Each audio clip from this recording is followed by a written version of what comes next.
Всем привет! Сегодня мы будем устранять свист при работе двигателя.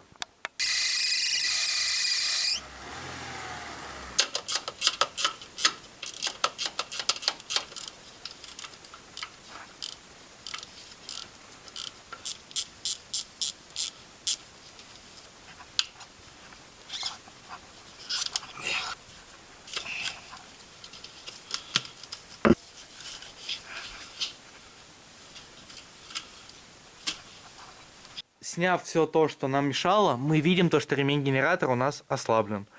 Поэтому сейчас будем его подтягивать. Для этого нужно будет открутить два болта на генераторе. В общем, все. Ремень натянул, машину собрал. Ничего не свистит. И по стандарту, если понравилось видео, ставьте лайки, подписывайтесь на канал. Всем удачи, всем пока-пока.